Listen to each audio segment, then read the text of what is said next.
The Quality Review Rubric is a tool that was originally developed by 3 northeastern states, which has been refined and adopted across the country. It is now used collaboratively by states working to more closely align lesson plans, instructional materials, and classroom instruction with Common Core standards. Well, I'm bringing this lesson to you for feedback on Common Core and the Quality Review Rubric. The quality review process fostered by the rubric gives teachers the opportunity to come together to examine instructional classroom lessons or units using a common criteria. The developers of the Quality Review Rubric included not only the developers of the Common Core state standards, but also leading educators from the 3 states, and then subsequently leading educators from 22 plus states. The Quality Review Rubric that we now have provides the opportunity for teachers to have a conversation, a rich, meaningful conversation about the depth of the learning that they are trying to reach with their students. The criteria that were finally identified for the quality review process could be thought about in 4 dimensions. The first dimension is alignment.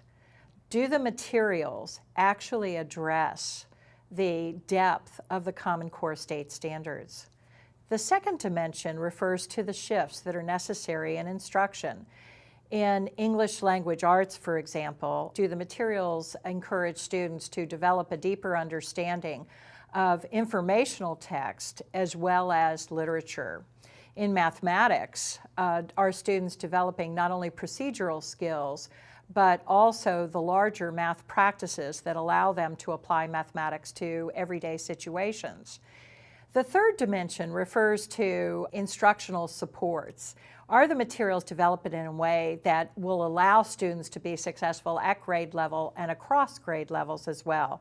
Students of varying abilities, and also students who are gifted. The fourth dimension has to do with assessment. Do the classroom assessments that are included in the lesson or unit provide actual evidence that the student in fact has demonstrated the Common Core standard? Dimension 1 has to do with alignment. The worth of materials begins and ends with its alignment to the Common Core state standards. The alignment of the standards has more to do with the depth of knowledge and the approach that the materials make towards meeting the standards. It's about the intersection between the students and the teachers. Instructional materials need to be grade level appropriate, and not only just for the development of students, but also to help the teachers meet the instructional needs of getting those students to that level. The second dimension of the rubric, the key shifts for ELA with Common Core state standards, are really about several things. One being asking kids to read more closely, have a myopic view of the text that they're engaging with. Another layer would be basing their evidence in the text.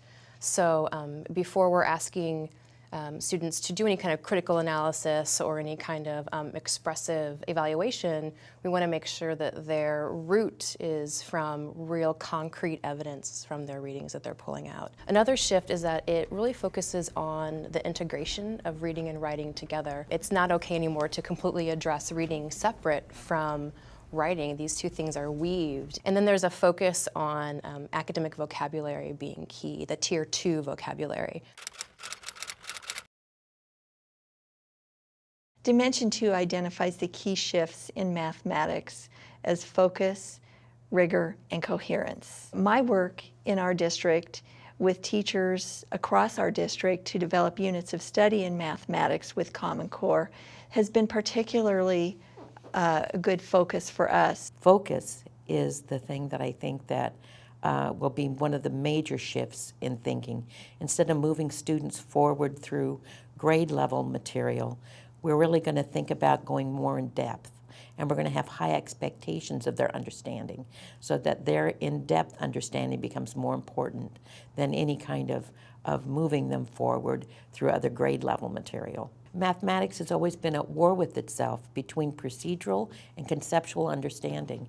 And what the rigor does is it really balances the way that we look at those two things and really makes it so that both of them have their place. Another shift is coherence. And coherence becomes important because instead of students learning new material based on new knowledge, they each time use the old material to develop the new ideas. The third shift really is an important shift. And what the third shift does is rigor, and that shift really blends together the application, the conceptual understanding, and the fluency with operation and procedural. The rubric has been a really nice tool in working with teachers across our district to develop units of study with the Common Core mathematics standards. We have now, through the use of that tool, developed a really good understanding and language with which to talk about quality instruction through units and lessons. And this understanding leads to really shared discussion and understanding on a broader sense. So it goes beyond our committee or a teacher PLC to now we're using this to have conversations across our district. I love Dimension 3. It talks about the instructional supports that are needed for students. It's a long list, but it's a list worth paying attention to when you're developing a unit. I think oftentimes we think about the activities that we want for our students, but we don't necessarily think about what instructional supports are necessary to help students gain the understanding that they need. So one of the dimensions on the rubrics talks about cultivating engagement. We really have to think about how we're engaging students in the learning process. We also have to tell the truth to our students and to ourselves. It used to be that we could pass students on fairly rapidly, whether they had the material or not. We're really talking about what it means to have a productive struggle with a text or with mathematical materials now. One of the most important things in Dimension 3 is that we have to require independent reading at grade level. That's one of the most significant things of the Common Core State Standards. All students need to be able to have the stamina to do the productive struggle that it takes to read text at their grade level. This goes back to the truth again. If students are not reading at grade level, we as teachers have to provide those instructional supports that will help students maintain that level that they need to before they're passed on to the next year. Dimension 4 of the Quality Review Rubric emphasizes assessment, and it's really looking for direct observable evidence of students meeting standards and calling for regular assessment in both lessons and longer units, and a varied form of assessment: formative assessment, summative assessment, and definitely student-involved assessment. So really it's calling for all the best practices in assessment that we've known about for years and years, and aligning those practices with the Common Core State Standards. And it comes at the end of the rubric so that you can see, even if it has all of the other dimensions in place, if you're not actually looking throughout the teaching process at whether or not students are making progress toward those standards, you don't have a viable teaching plan.